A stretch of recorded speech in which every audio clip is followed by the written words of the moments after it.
Hi நண்பா, இன்றைக்கி நம்ம என்ன பார்க்க போகிறோம்னா 2.0 மல்டிமீடியா ஸ்பீக்கரை பற்றி தான் பார்க்க போகிறோம். ஒரு மினி ஸ்பீக்கரு. இது வந்து பார்த்திங்கன்னா ஒரு லேப்டாப்புக்கு யூஸ் பண்ணிக்கிற மாதிரி கொடுத்துருக்காங்க, மென்ஷன் பண்ணியிருக்காங்க. அதுக்கடுத்து பார்த்திங்கன்னா இது பார்த்திங்கனாலே தெரியும். இதில் வந்து உங்களுக்கு மினி டிஜிட்டல் ஸ்பீக்கர்னு டைப் பண்ணியிருக்காங்க. இது வந்து பார்த்திங்கன்னா உங்களுக்கு ஹெட்செட் மாட்டுற மாதிரி ஒரு பின்னும் யூஎஸ்பி பின்னும் ஒன்றும் நீங்கள் கன்ஃபார்மாக அதுக்கு 2 பின்னையும் லேப்டாப்பில் ஃபிட் பண்ணிங்கன்னா தான் உங்களுக்கு லைன் வரும். ஒரு பின் மொபைல்லேருந்து கொடுத்தாலும் வராது.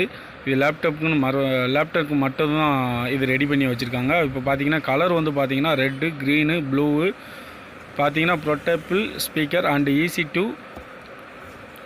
டு சவுண்டு வந்து பார்த்திங்கன்னா ரொம்ப கிளியரன்ஸாக இருக்குது. இது வந்து பார்த்திங்கன்னா 800x0 போட்டிருக்காங்க.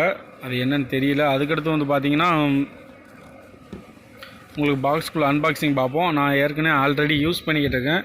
நான் 2 days யூஸ் பண்ணிட்டேன். பேப்பர்ஸ் எல்லாம் இதெல்லாம் பாக்ஸ் எல்லாம் ரொம்ப லுக்காகவே இருக்கும். கொஞ்சம் பாக்ஸ் எல்லாம் டேமேஜ் ஆகிட்டு, அதை பற்றி ஒன்றும் இல்லை. அதை நான் யூஸ் பண்ண பாக்ஸு. அதுக்கப்புறம் பார்த்திங்கன்னா உங்களுக்கு இதோட ஸ்பீக்கரோட குவாலிட்டியும் பார்த்தீங்கனாலே தெரியும்.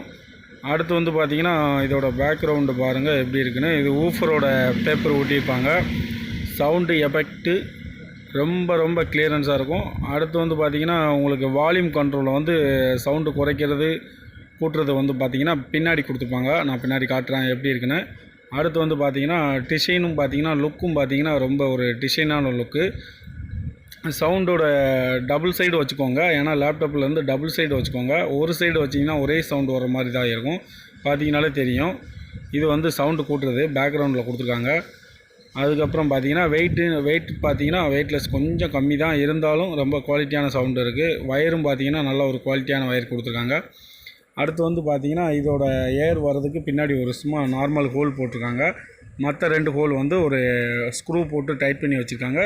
கீழே வந்து ஒரு சின்ன ப்ராப்ளம் எது இருக்குன்னா ஸ்க்ரூ போட்டு கழட்டி நீங்கள் யூஸ் பண்ணி லைன் பண்ணி வச்சுக்கலாம். அதுக்கப்புறம் பார்த்திங்கன்னா உங்களுக்கு டிசைன் பார்த்திங்கன்னா இதுலேயே ரெட்டு, ப்ளூ நல்லாயிருக்கும், ரெட்டும் நல்லாயிருக்கும். இதுலேயே ஒயிட் ஒன்று கொடுத்துருக்காங்க. அது அந்தளவுக்கு இல்லை. ஒயிட்டு வந்து வாங்காதீங்க. ஒயிட்டில் வாங்கினீங்கன்னா கொஞ்சம் பேட் அடிக்கிற மாதிரி இருக்குது. அடுத்து வந்து பார்த்திங்கன்னா ஆக்ஸ் பின்னு அந்த மாதிரி கொடுத்துருக்காங்க. ஆக்ஸ் பின் ஒன்று, யூஎஸ்பி ஒன்று லேப்டாப்பில் கனெக்ட் பண்ணி பார்க்கலாம் எப்படி இருக்குன்னு. இப்போ வந்து பார்த்திங்கன்னா உங்களுக்கு மியூசிக் போடுற மாதிரி ஐடியா இல்லை. ஏன்னா காப்பிரைட் கிளைம் வந்துடும் எங்களுக்கு. அதுக்கடுத்து வந்து பார்த்திங்கன்னா மற்றபடி நீங்கள் நேர்லேயே வந்து செக் பண்ணி பாருங்கள். இந்த மாடலில் நிறையா மாடல் இருக்குது. இந்த ஸ்பீக்கரில் ஃப்ளிப்கார்ட், அமேசானில் அவைலபிளாக தான் இருக்குது. இப்போ பார்த்தீங்கனாலே ஸ்பீக்கரோட இது நீங்கள் லேப்டாப்பில் வந்துட்டு போயிருக்கும், பார்த்துருப்பீங்க. சவுண்டு வந்து எஃபெக்ட் அந்தளவுக்கு சவுண்டு எஃபெக்ட்டு உங்களுக்கு வந்து பார்த்திங்கன்னா ரெக்கார்டில் அந்தளவுக்கு கிளியரன்ஸ் கிடைக்காது. எதாக இருந்தாலும் நேரில் பார்த்து வாங்கிக்கோங்க, அதுவே நல்லது தான். ஓகே ஃப்ரெண்ட்ஸ், பிடிச்சிருந்தால் லைக் பண்ணுங்கள், ஷேர் பண்ணுங்கள். மறந்துடாமல் நம்ம சேனலுக்கு சப்ஸ்கிரைப் பண்ணிடுங்க. ஓகே, பாய்.